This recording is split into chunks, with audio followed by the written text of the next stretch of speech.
why write historical fiction?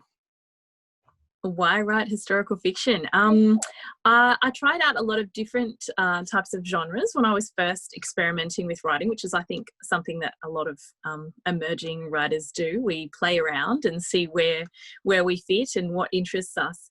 But what particularly drew me to history is, I guess, I wanted to know more, and it's always that driving question of, I don't feel like I know enough about a certain thing, and so the only way for me to learn about it is to explore it through somebody else's perspective, and history does that for us. We're able to put ourselves in other people's shoes, which is both a gift and a responsibility, I think, as well. And also, I just really love. What are the more things that you want to know more about?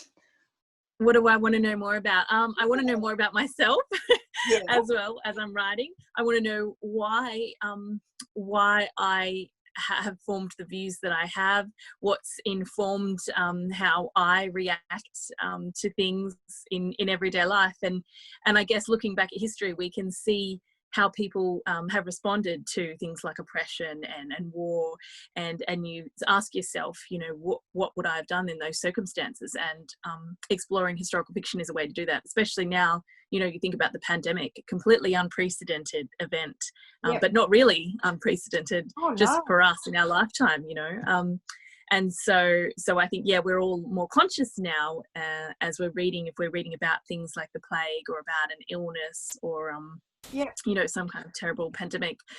So I think it helps us to identify with people from the past and understand that a little bit better, and then understand ourselves. Well, that ties into one of the other questions, which was actually probably one of the last questions I had for you. So what can we learn in the present from history then? What can we learn? What are the things that can learn?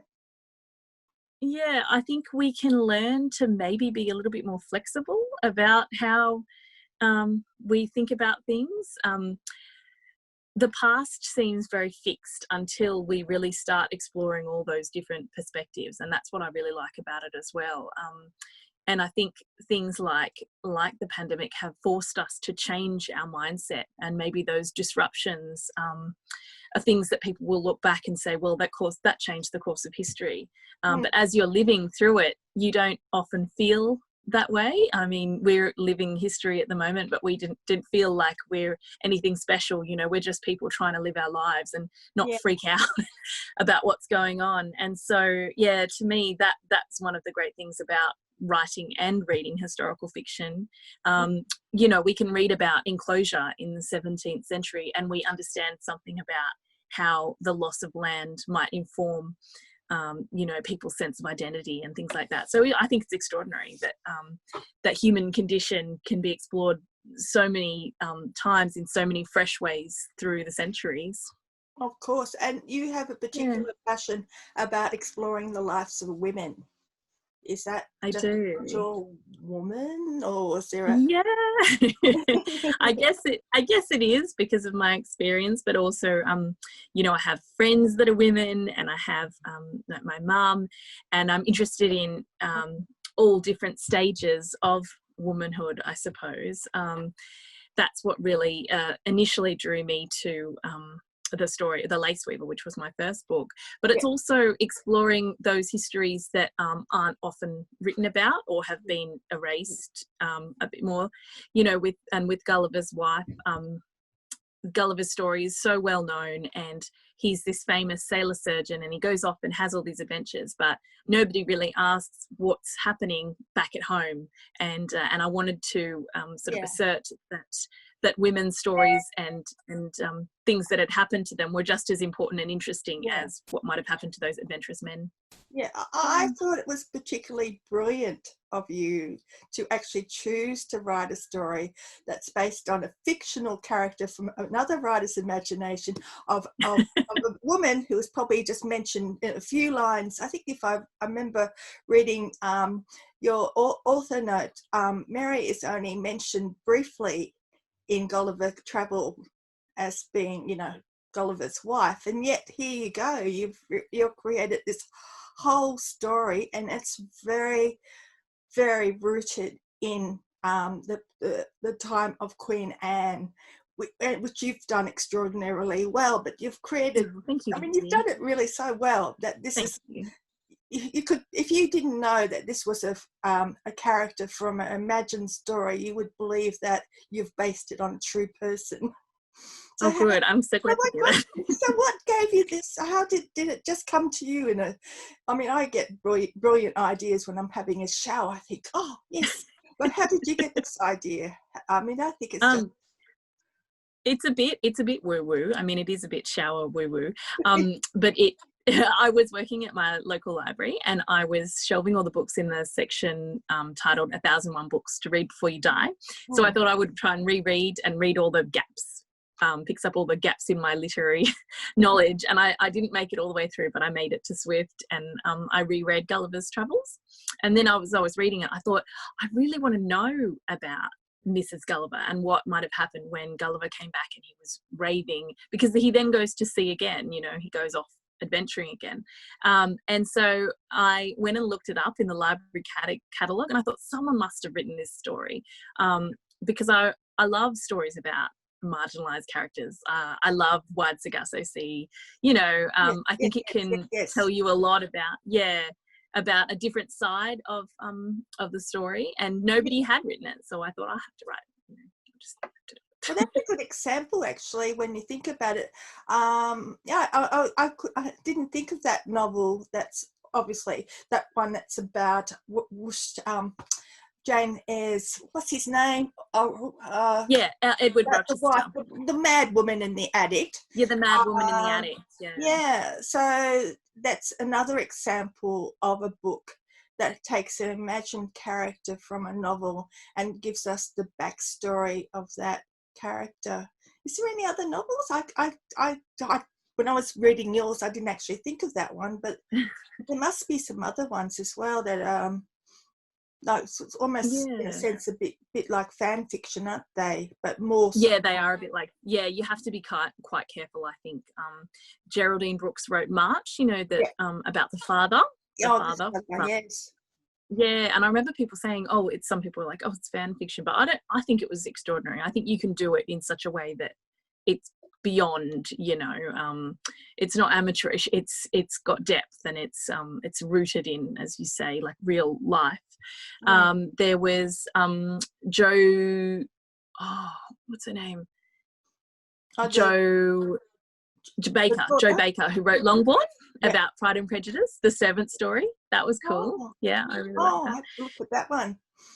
You'll love it. It's really good. Yeah, really good. So Mary being a midwife, was that mentioned in Gulliver's Travel, or was that coming from your construction? You decided that she's got to be obviously some interesting profession, and midwives.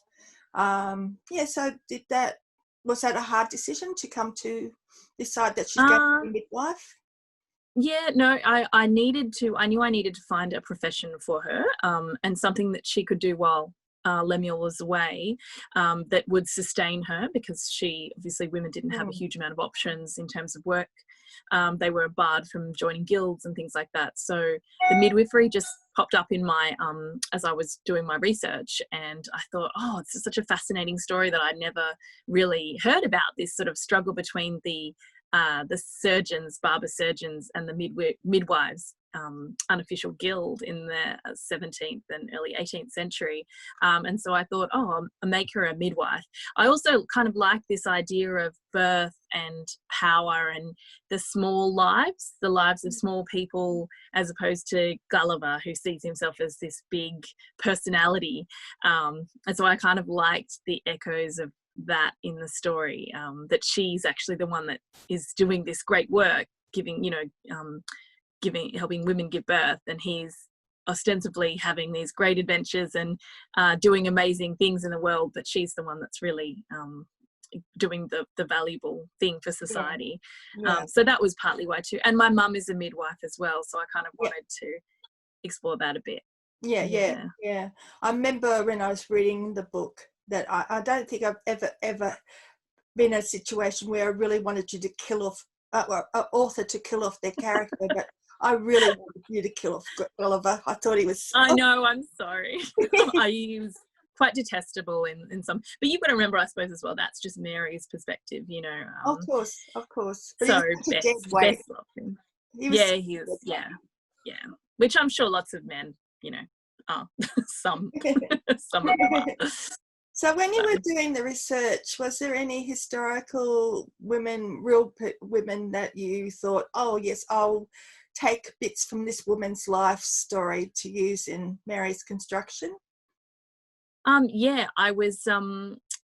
I was reading Jane Sharp's midwifery manual. Jane Sharp was a midwife, and she was the first woman to have her midwifery journal printed in English in the 1600s. Before that, it was men, and a lot of them hadn't actually witnessed a birth, so which I just found extraordinary. They relied on their wives and sisters to tell them what happened in the birthing chamber. So Jane Sharp, I really wanted to sort of pay homage to her because she's sort of this footnote in history.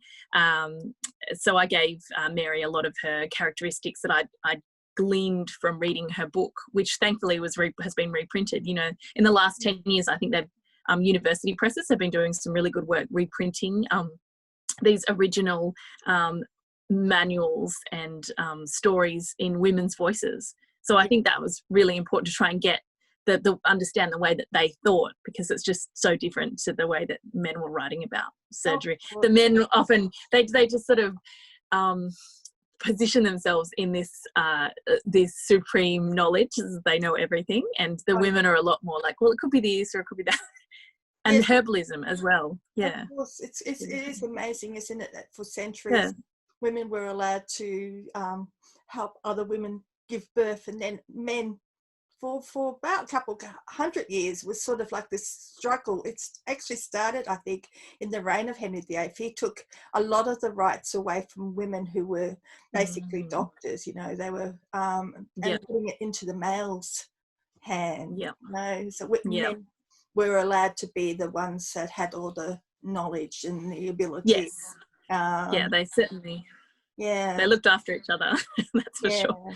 I think it was probably about 250 years of this struggle, and then it did get put into the hands of males, and then there was again another struggle which probably started at the beginning of the 20th century, when, you know, women were trying to reclaim their own independence and also to be equal to men as well in that field. Exactly.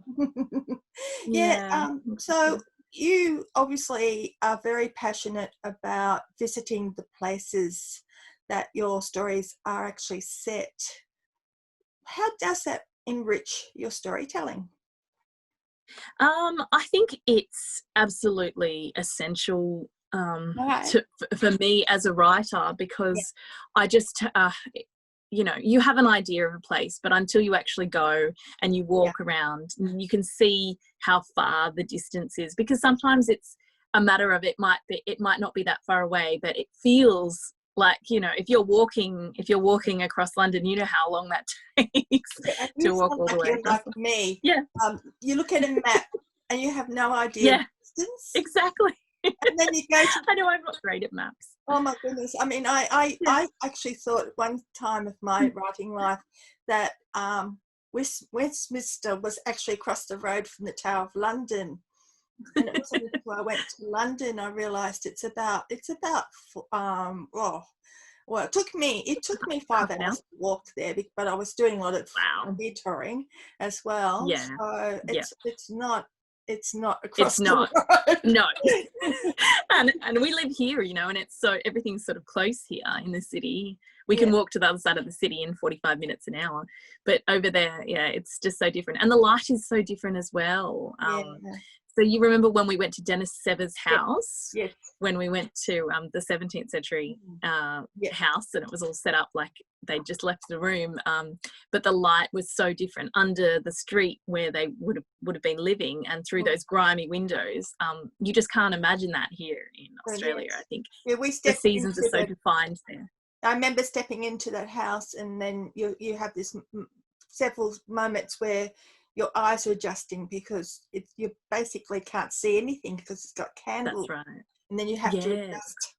Yes. And then the smells, which are always very, very important. Yeah, that was a fascinating visit. Yeah. It was great. Yeah, so all that sensory detail, I think, you know, as the writer, you don't have to do then as much research, or all the research feels like you've lived it and it feels more authentic, I think. Yeah, yeah. Yeah. So was there anything in the actual book that got in, say for instance in Gulliver Travel, that was added because of your research, your ground research? Yes. Yeah, so the first time I went over to London was a couple of years ago, and then I decided that I needed to set the story in Wapping. That would be the location of the Gulliver's house. So when you and I went over last year, I went and just did the final kind of bits of research of Wapping, walked around, took photos, and even though everything has changed since the 17th, 18th century, the Thames is still there. So you can still see it rounding the corner and you can still imagine what it would have been like. So yeah, that was absolutely important. And also the execution docks is still there. And they've got that little scaffold thing. So that was good too. That's another thing I discovered when I went over, what year was that? Probably 2007, when my friend took me for a walk on the actual, because the Thames has changed. It doesn't flow to where it used to be. Yes, that's right. The tides. Yes. So it is amazing how you need to do these walks to actually understand that how different it would have been. For we got to get that in our heads that London was a place where there was a lot of meadows and people farms, orchards. Exactly. So it was rural. It wasn't the city that we think of today. The city was there, but it was obviously tiny. Smaller. And those are the sort of things that need to be understood when you're writing about the past. But what about the mindset of people? How different is the mindset of your historical people? I mean, you've written about you're writing a new novel that's set in the 17th century. Is that right? The new one? Yes. And partly set in the 17th century and partly set now. So Gulliver is Gulliver's wife is a little bit later. Is that, am I right? So and your first novel was set in the Second World War. So different. How changed do you find your characters from, say, the 1940s to the 17th century to the late 16th century? Yeah, I think the best way to get into the mindset is to try and read texts that were being published then. Although I know that doesn't include obviously women, a lot of women, and but slowly changing. I tried to read diaries and things like that. It's hard before the 1700s or 1600s because people didn't keep as many diaries unless they were royalty and things like that. But that's how I sort of try and get into the mindset initially. It's hard. I think as well, and I'm sure you do this as well, it's not just that you're writing about that time period, but you're building a character that has lived a life for 30 years or something. So you've got to actually, you have to know everything that's happened in that 20, 30 years leading up to that, that moment that you're writing about, the backstory. So it's a huge amount of work, isn't it? It is. So many research books, so many... to read. That was another question that I had for you, wasn't it?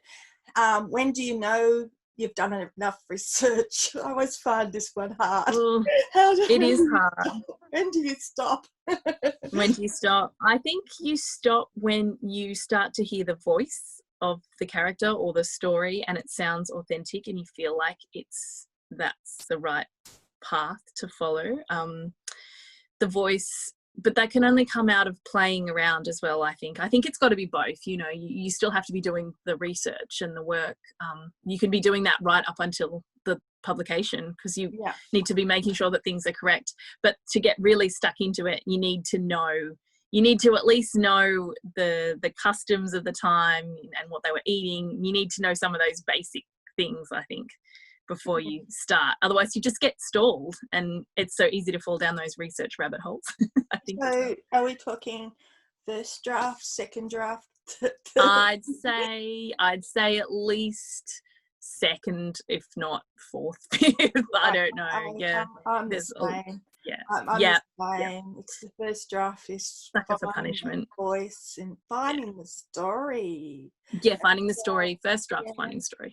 Yeah, that's true. You're doing the research, but you can't be writing a book that's just basically a non-fiction book. Exactly. You're writing a story. So this is another question: is what? Yeah, I suppose I'm answering it for myself. The story is important. Is that important to you? How it is. How right do you need to get everything? How right do you need to get it? Yeah. I think there are always going to be things that we get wrong, but I think that would be the case even if you were writing a contemporary novel, and which I'm finding with writing the present day storyline, because it's all a matter of perspective as well. What does your character know?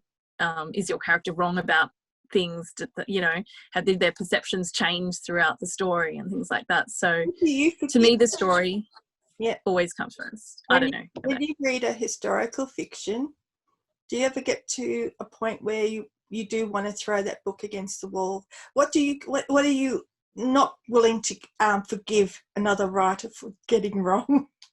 An inauthentic voice. I think as long as your voice feels authentic, even if it's a mood. I'm thinking of The Favourite. You know how The Favourite is like not historically accurate, but it's so fun, and it tells you so much about you. You look at Queen Anne and you think, oh, she's Trump, and so if you can make those connections, I think that's a good job done. I'm not that fussed about the real nitty gritty of things, but then I'm not a huge expert on a particular time period like you are, so I don't know. I'm still no, you are. No, but you really know that period like back to front, whereas things would probably pass me by if I was reading a book set in the 17th century, like a Philippa Gregory or something like that, and it probably wouldn't bother me. But yeah, if the character doesn't feel, it feels like they're not in that time period, then that would pull me out. Yeah, well, if I was reading a book that's set in the Tudor times and they're drinking coffee, yeah, that would pull you out for sure. Chocolate. Yeah, or chocolate, exactly. Yeah, see, that would pull me out too. Maybe you just know too much now. All right, I'm going to You've ruined it for yourself. Oh, I suppose this sort of draws into what that quote from Atwood that I tossed at you. Yeah, she's I love that quote. Yeah, she's saying as in her own practice as a historical fiction writer, when there is solid fact, I could not alter it, but in the parts left unexplained, the gaps left unfilled, I was free to invent. So, all right, so tell me about your practice with that. I mean, is it the gaps that fascinate you? The things that are happening? Yeah, I think, I think it is the gaps that fascinate me. And it's, I guess I want to capture something about that time period. I want to capture, a mood or a feeling or the zeitgeist, maybe what was going on at the time. It doesn't have to necessarily be like what was happening to Gulliver because he's off, it's for Mary and her struggles with the midwifery. I haven't read a huge amount about of fiction set in that time period about midwifery. So to me that was interesting. I was following my own journey as I was writing, which I'm sure you do too, just keeps you interested in the story. Yeah. And so I because I'm such a pantser, and I wish I wasn't. I wish I wasn't. Help us, God help us. But I have been trying. I have plotted this one a lot more than I usually do, but I still go off on tangents all the time. But I think you do an amazing job with you're now writing your third novel. I mean, your first novel was published in 2016. 2018. 2018. Oh my God. Here we go. I know. 2018, and then 2020 for your second 2 years. Yeah. And now you're writing your third novel, which sounds wonderful. It's going to be an amazing novel too. And you are getting better and better. I loved your first novel, and I love this even more. So how do you manage to do it in 2 years? I think that's extraordinary. All the research that you do, and then you're writing this amazing work as well. So and you're a mother. You've got all those things that pull at your attention and everything like that. I mean, your children are young, of course. So how do you do it? How do you do it? I don't know. Getting up at 5 a.m. or 4 a.m. No, I don't get up at 4 a.m. I don't write at night. I just do the best that I can with the time that I've got. So once the kids are off to school, I'm at my desk usually working, and I'm trying to be more organized now. So as I go through research books, I take notes. I might as well just write out the whole book sometimes, but it's a way of remembering. Otherwise it just seems to go up as soon as the kids ask me a question, I just completely forget about it. So I have to make sure that this time I'm keeping track of things. I take photos now. Do you? Yeah, see, I should do that, but then I have to read the whole book again. I might as well just read the whole thing again. It's just ridiculous. Yeah, so I'm using Scrivener now. I'm using Scrivener, and I'm taking notes in Scrivener. I love that. So yeah, I don't know. I'm a terribly slow writer. I'm terribly slow, and then it gets to the deadline, the crunch, and I panic and write something really bad, and then have to go back and fix it again, and again and again and again. So, but maybe that's the process is designed because it's so hard to sit with your own bad habits and your own bad writing, isn't it? It's uncomfortable, and it's forcing yourself to work through that discomfort. I think that defines, real writers from non-writers, people that can finish things as opposed to people who would just keep cycling around and around, just trying to avoid themselves. It's quite confronting. Yeah, I think Atwood, another quote from her is, if I waited for perfection, I'd never write a thing. Yeah, I like that. Yeah. Can you imagine what her first drafts look like? They're pretty good. I reckon they'd be pretty good. I would imagine that they would be too. But anyway, it is prodding and persevering. It's plodding. And just basically keep on going and get that first draft done. Yeah, exactly. And it's having patience. And I think that's something that you learn as you get older too. I don't think I could have in my 20s had the patience to sit down and work on something for 2 years or 3 years. But now having children, you know how patient you have to be. You have to learn that skill. And it's a really good skill for writing, I think. And you appear to have had a plan in place to actually put yourself in a place where you got signed up for 3 novels with a big publisher. So all the things that you did, I mean, you did a lot of hard work before that. I know some of it because I was there to witness that hard work. So you want to share about that journey on how that door opened for you, because it's amazing. I don't think I know many writers that have been signed up for 3 novels with a big publisher. Yeah, I'm a bit of a sucker, I think, as well, in a sense. I didn't realise how much work that would be, but when I first signed, I was so excited and naive and just thought, oh, that's it, I'm made now. I don't have to do anything. And then you realise you have to get another contract.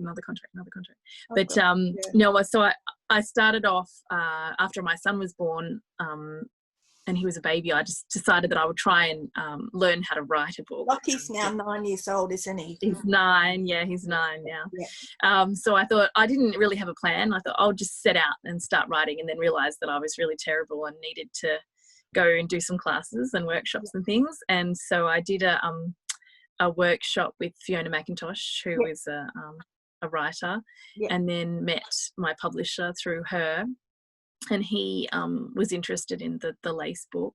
But I also was in contact with, you know, your lovely self and the Historical Novel Society, and went to the conference and met some really nice people there, and that was lovely. That was like finding your tribe, I think. You won the pitch.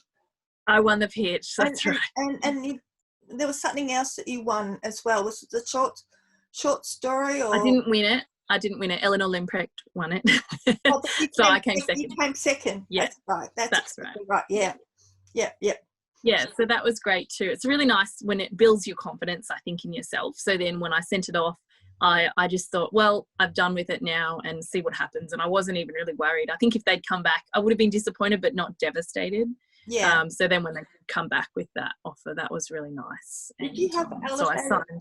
Did you have an elevator pitch when you went? I think I did have an elevator. I certainly wrote one out for the Gulliver one because I sold that off the pitch.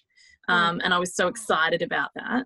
So excited, and then realised I had to write it. You know. So was it those 3 words? Wonder, birth? Birth, death, wonder. No, it was, that wasn't my pitch. I did a proper synopsis kind of pitch, but that was I put that on Twitter because I think it was, someone was saying, what sum up your book in 3 words? And I thought, well, that's it. And my publisher liked it. So they put it on. Yeah, cover. glorious. Yeah, just perfect. Just perfect. Yeah, just worked out.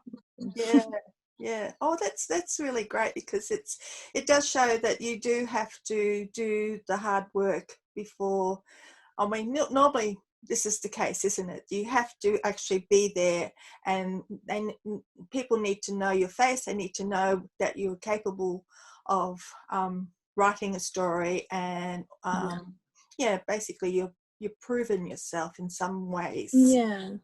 Yeah, and you have to be able to sell it too, you know. You have to, these days, be able to do interviews and, you know, write blogs, and happy to do that work because that's all work as well, isn't it? And it takes time out of your writing. But it's nice. It's nice. It is nice. It is nice, but I do feel like we need to be cloned as well.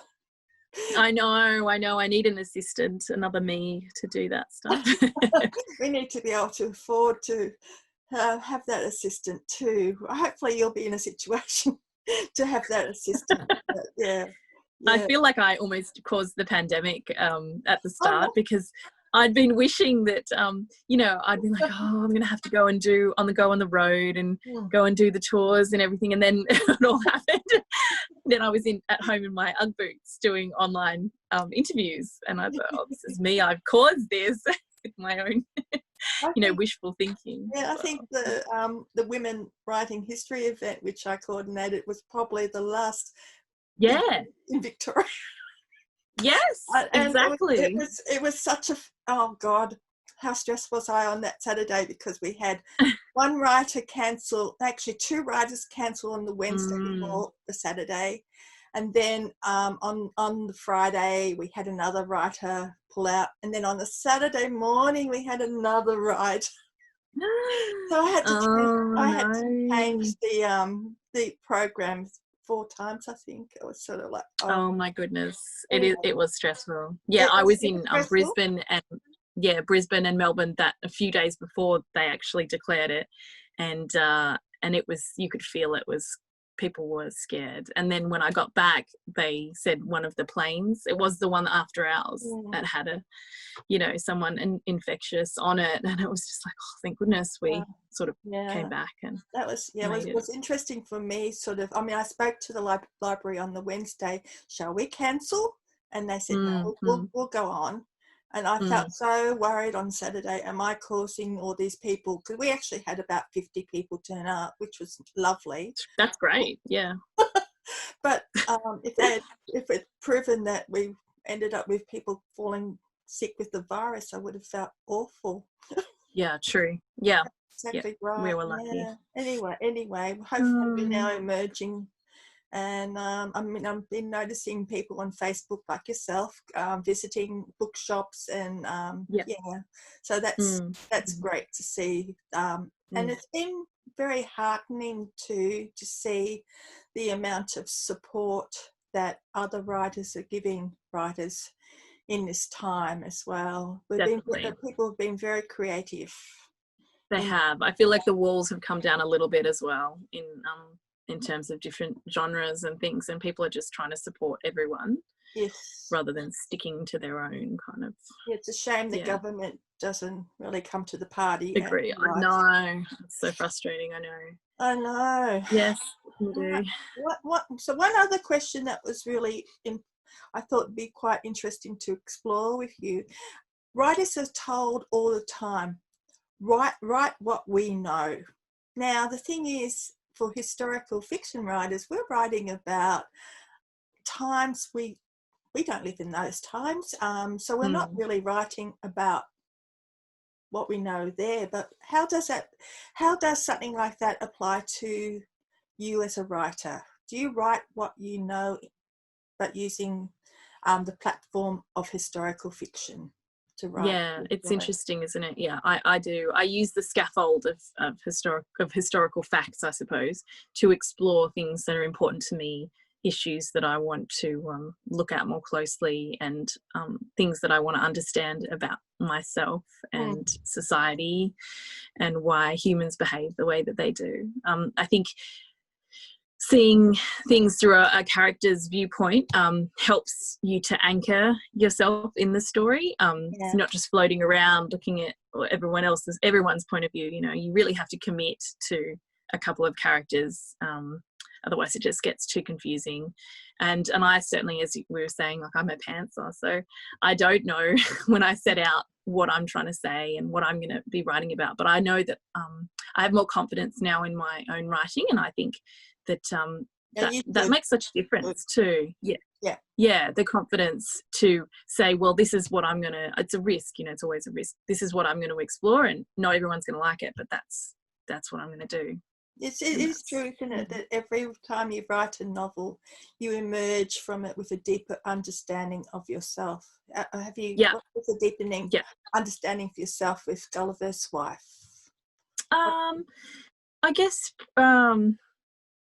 not just that I can write, because I I feel like I know, but I didn't know that though. I didn't know that.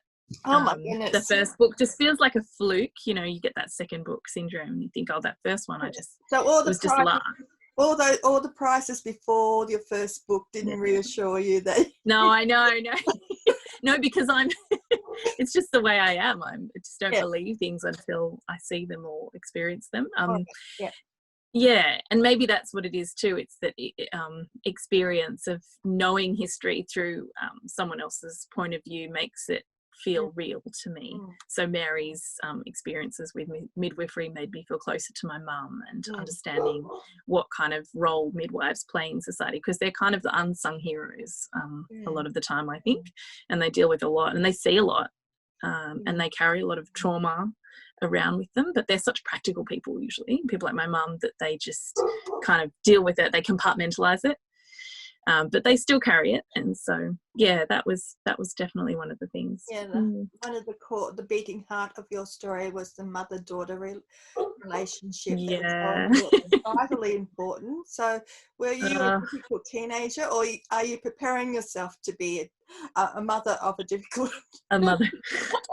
Well, you know Lily, you know my daughter, so I think yes, all signs point to yes, but no, she'll be great. She's already like 15 going on 5, so she tells me what to do and she thinks she knows everything, and sometimes I have to remind her, like, actually you don't know everything, I do know some things more than you. But my mum and Lily are very similar as well. They're both very strong personalities, and so they get along really well. I'm more like my dad than my mum, which I didn't realise until I was a bit older. And my sister and my mum used to fight like cats and dogs, but it's because they're so similar. So I tried to use that relationship a little bit in the story, I think, with Bess and Mary. But, you know, we all negotiate that relationship with our mothers. No matter how old we are, there's always something new to discover. And I think the fact that they're human beings, not just that's a really big thing to come to terms with when you're a teenager or in your early 20s, or when you have your kids, usually. Most people. So yeah, your mum has all her own things that she carries around, all her hopes and dreams and things that you've killed because she had you, and that's human nature, it's life, isn't it? So exactly. So did your mother read the book and say, oh, I recognize myself in this book, or no, she did read the book, and I think she did enjoy it, but she doesn't read my work until it's finished. And so yeah, she did enjoy it, and she liked the little dedication and things like that. So she's not a very sentimental person. She is deep down, but you have to work to get there. So now, are you happy to do a reading for yeah, sure. Yeah, lovely. I'd love to. I thought I would read the start of the third chapter, which is Bess's chapter. So Bess is Mary and Lem's daughter. Yeah. If you're happy. Yeah, I'll be delighted. Okay. Bess is lying on her bed, communing with her dead father's spirit and dreaming of escape, when she hears the bang of the front door, followed by scurrying footsteps. The urgent noises remind her of the day news of Pa's last fateful voyage arrived, the one which split her life into two phases, before and after. Creeping into the corridor, she peers down the stairwell to see Alice join her mother beside the front door. The two women confer quietly, heads inclined. Bess cranes as far forward as she dares, watching her mother's agitated gestures, the emphatic flick of her wrist. What can she be saying? What has happened? There's still enough light for Bess to discern the worry lines around her mother's mouth, the way she splays her hand against the timber door as if the needle is a fortress she must defend. An English-built Batavia ringed by trenches and canals and coconut trees stretching up into a godless sky. A baby, Bess thinks suddenly, and her interest sours. Something has gone wrong, and Mam is being called out to make an urgent delivery. Nothing else could possibly inspire her mother to such a state of heightened animation. Mam thinks of nothing but babies, unless she's in her garden, and then it's herbs that occupy her mind. If Bess were a hollyhock, Mam might notice her for long enough to inquire about her day, or take the time to encourage her hopes and dreams. But Bess is just a girl, unworthy of her mother's attention, her feelings of less value than a mewling infant's. It's not surprising Mam misunderstood her interest in the hangings. If Pa were here, he would have understood her curiosity. He understood everything. Unwilling to linger any longer in the musty corridor, Bess retreats to the sanctuary of her bedroom. If Mam goes out, at least there will be no interruptions. Bess takes comfort in the books and curios, the empty birdcage glowing in the last strands of daylight through the shutters. She trails her hand along a japanned box left over from her days at Mrs. Priest's school. The timber box is black and silky smooth, beautified by layer upon layer of varnish. Bess wonders what became of the other box she started but never finished. Did some other girl complete it in her absence, one whose parents could absorb the fees set by Mrs. Priest, the proprietor? Bess spent 2 years at the school before her parents lost to surgery, and with it the means of paying. She remembers little of the school now, except how worthless the other students, the daughters of middle-class shopkeepers and clergymen and merchants, made her feel. Her only comforts were Johnny when he was home from school, and her little bird, the absence of which still pains her. And Pa, of course. An abundance of treasures is spread out on the bed, her late father's belongings, the objects of her ritual. Bess touches them one by one, absorbing their fraternal power. She cups a notched tortoise shell in her left hand, then sets it down and picks up a tiger-striped nautilus. Stroking the smooth spine, she lifts it to her ear, wondering if Pa's voice might somehow breach the divide and drift back to her. Nothing comes but the whispering sea. She plucks an old tankard off the counterpane, the handle a bare-breasted mermaid, locks of yellowed ivory flowing to her waist. Bess is especially proud of this item, since she discovered it months after Pa's passing, hidden under the dresser in the kitchen. It must have rolled under there one night and miraculously escaped her mother's mass purge of anything valuable. Now it belongs to her, a reminder of her father's wild adventures. Although the liquid contents evaporated long ago, Bess fancies she can still detect the aroma of ale, her father's drink of choice, if something stronger, Burgundy, for example, was not available. Under its yeasty spell, his stories grew increasingly fantastical and elaborate. Bess remembers the shadowed world of the kitchen springing to life as she sat cross-legged, staring up. She remembers a chair transforming into a sultan's throne, the table rumbling under her father's hands as a Lima earthquake trembled the house. She remembers Henry, her father's manservant, laughing as Pa pretended to pluck a handful of grapes off their stems and pop them into his mouth, only to spit them back out in surprise. Bess counted the grapes, gleaming in the rosy warmth of the firelight. 6 hard little nuggets of purest gold. Treasure worth 100 silk dresses or a fleet of ships as grand as the Swift. Pa had beckoned her over, tipping the pellets into her cupped hands. Your treasure now, he'd said, the last words he ever spoke. Before climbing into bed, she placed the gold carefully under the loose floorboard in her room, dreaming of all the places it would take her. India, China, the ice-cold waters of the North Sea, Jamaica, Bermuda, Bombay, places even Pa hadn't been. They would go to sea together and share the spoils. In the morning, the gold was gone, but Pa had left a note in its place, promising he would return. The note is so fragile when she fishes it out of the cup, she's afraid it will crumble to dust as she unfolds it. But here it is, the proof she cannot let go, his promise to return. Bess chants the word to herself, an incantation of longing. Come back, she says, the sound of her own voice startling and childlike. Breath held, she strains for an echo, an answer, but there is only the house, creaking and settling like the joists of a great ship, sailing them all into the dark. Oh, that's it. Well done. Thank you. A perfect construction of a teenage girl, and just shows you how writers need to be psychologists, understanding what people can be like at particular ages of their lives, and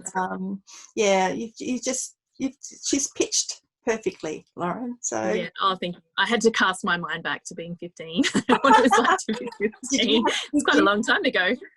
Well, not as long as mine, but did you have diaries? Because I still have a diary on my desk, which was really very helpful for me when I was constructing my when you were doing yours character.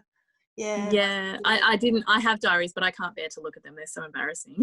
I can't read them. That's right. Yes, that's very, I mean, my gosh, teenage girls, so emotional, so intense. The angst of life. Yeah, I know. But it's good. I feel like we should be able to write about any age as writers, don't you think? I think that's, I'm looking forward to when I'm 95 and I'll be doing erotic sex scenes. Do it. That's human though. If they're written well, everyone understands. You can appreciate any age. Oh, for sure. That's exactly right. Yeah. Well, thank you so much for this talk. No worries. Thank you for having me. And I really actually, do you want to talk about before we finish, tell us a bit about your third novel, which is sounds absolutely beautiful too. Do you want to talk about well, I'm still working my way through it, but it's that's all right. I'll just tell you the very brief the bits that I know about it. The bits that I know about it are that it's about a 17th century dress which was brought up by amateur divers in 2014 off the coast of Texel, which is up in northern Holland. It's this gorgeous dress that was preserved in a shipwreck for 400 years. So they think it was from the golden age of the golden Dutch age. And so it's the story of Jo, who has moved to Australia to live with her aunt when she's a teenager after her parents die, and she's called back to the island of her birth, and she sort of has to unravel what happened to her family and also the dress. The story of the dress. And so it's also about Anna Schumann, who's a 17th century glass engraver, and she loses her patronage. Her father dies, and so she has to take a job in The Hague at the palace there, and she's drawn into the court of Elizabeth Stuart, who was the Winter Queen. Yes. And so it's all about exile and intrigue. Yes. And so that's the story. Yeah, sounds great. So obviously it's set in 2 periods of time. Is it? So with your Australian character, is she now or earlier? She's in the distant past, i.e. 2018. pre-COVID. That's important, isn't it? It is important. Yeah, it is important consideration to make now, because it was set now, but now it's going to have to be set in 2018. So how changed we are all going to be after this. I know. Fire. Yeah. Oh dear. Yes. I feel like we're in a birthing process with this. The whole world is going through a birthing process, and it does feel very transitional, which is why it's quite hard to write about. Exactly. Yeah. Well, thanks But again. Thanks very much. yes, And thank you for having me.